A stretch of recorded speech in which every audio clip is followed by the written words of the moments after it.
اکثر جب حالات خراب ہوتے ہیں تو مسلمانوں کے مختلف گروہوں میں اتحاد کی باتیں ہونے لگتی ہیں۔ یہ ایک ایسی پکار ہے جو بہت اچھی لگتی ہے، لیکن سوال یہ ہے کہ کیا یہ کبھی حقیقت بن بھی سکتی ہے؟ آج ہم اسی پیچیدہ سوال کی گہرائی میں جائیں گے۔ ہم سمجھنے کی کوشش کریں گے کہ عقیدہ اور سیاست کا آپس میں کیا تعلق ہے، اور کیوں اتحاد کی شدید خواہش کے باوجود کچھ بنیادی اختلافات ایسے ہیں جو ہمیشہ ایک بڑی رکاوٹ بنے رہتے ہیں۔ تو آئیے اس مسئلے کی پرتیں کھولتے ہیں۔ اور یہی وہ سوال ہے جو آج ہمارے تجزیے کا مرکز ہے۔ کیا مسلمانوں کے الگ الگ فرقوں کا آپس میں متحد ہو جانا ایک ممکن حقیقت ہے، یا یہ صرف ایک اچھا خواب ہے جو سیاسی ضرورت کے وقت دیکھا جاتا ہے؟ یہ ایک ایسا سوال ہے جو اکثر ذہنوں میں آتا ہے، خاص طور پر جب سیاسی ماحول گرم ہو۔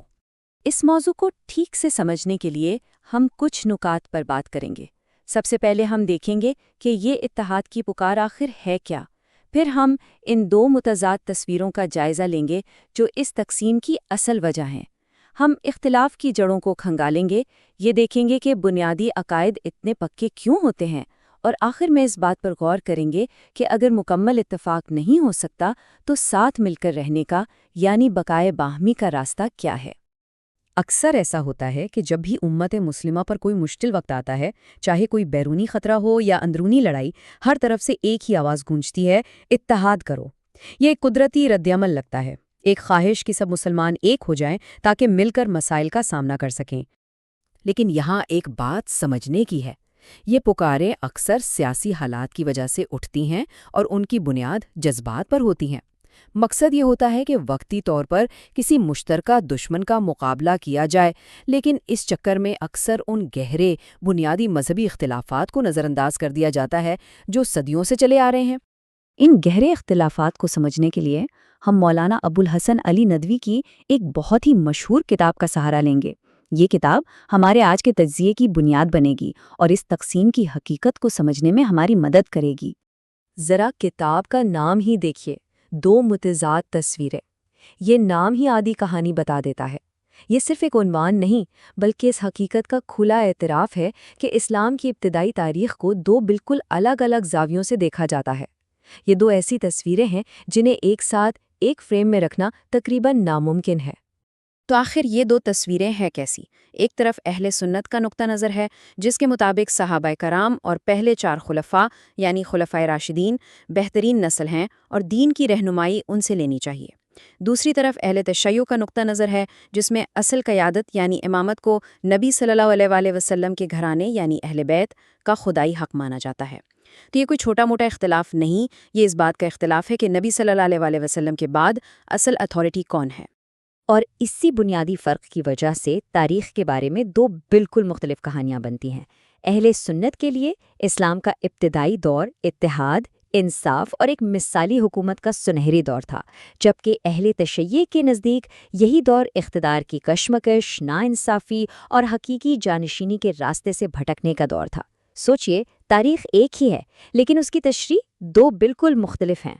تو آئیے اب اس اختلاف کی سب سے گہری جڑ کی طرف چلتے ہیں، وہ ایک تصور جو اس پوری تقسیم کی بنیاد ہے، اور وہ ہے امامت کا تصور۔ امامت کو سمجھنا بہت ضروری ہے۔ یہ صرف سیاسی لیڈرشپ کا نام نہیں ہے۔ شیعہ عقیدے کے مطابق امام کو لوگ منتخب نہیں کرتے، بلکہ اسے اللہ کی طرف سے براہ راست مقرر کیا جاتا ہے، اور امام ہر قسم کی غلطی سے پاک یعنی معصوم ہوتا ہے۔ یہ نظریہ اہل سنت کے خلیفہ کے تصور سے بالکل مختلف ہے، جسے امت منتخب کرتی ہے اور جو معصوم نہیں مانا جاتا۔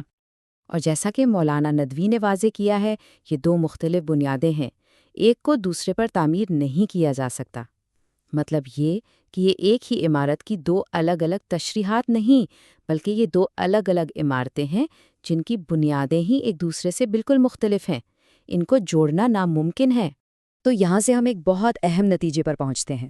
یہ اختلافات سیاسی نہیں بلکہ عقیدے کے ہیں، اور عقیدہ سیاست کی طرح نہیں ہوتا جو وقت اور حالات کے ساتھ بدل جائے۔ آئیے دیکھتے ہیں کہ ایسا کیوں ہے۔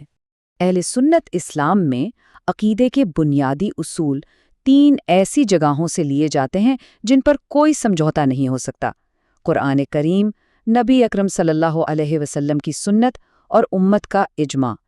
دین کی پوری عمارت انہی بنیادوں پر کھڑی ہے۔ اس لیے جو عقائد ان پکی بنیادوں سے ثابت ہو جائیں وہ پھر وقتی سیاسی ضرورتوں یا جذباتی نعروں کی وجہ سے بدلے نہیں جا سکتے۔ وہ ایسی سچائیاں ہیں جن پر کوئی مصالحت نہیں ہو سکتی۔ سیاسی اتحاد تو بنتے اور ٹوٹتے رہتے ہیں، لیکن عقیدہ اپنی جگہ پر قائم رہتا ہے۔ اچھا، تو اگر عقیدے کی سطح پر مکمل اتفاق ناممکن ہے تو کیا اس کا مطلب یہ ہے کہ پرامن معاشرے کا خواب بھی ناممکن ہے؟ بالکل بھی نہیں۔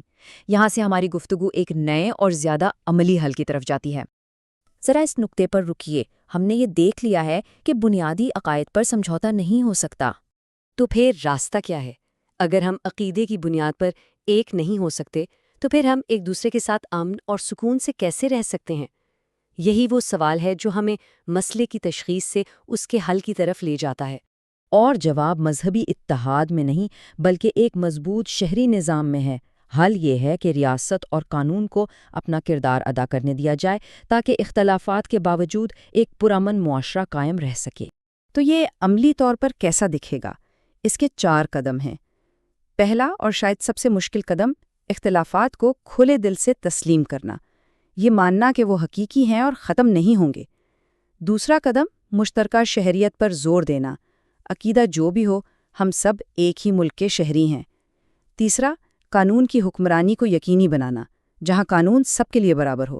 اور چوتھا اور سب سے اہم، ایک غیر جانبدار ریاست جو کسی ایک فرقے کی طرفداری نہ کرے بلکہ تمام شہریوں کی محافظ ہو۔ تو آخر میں یہ تجزیہ ہمیں ایک اہم سوال پر لا کر چھوڑتا ہے۔ حقیقی امن کی بنیاد کیا ہے؟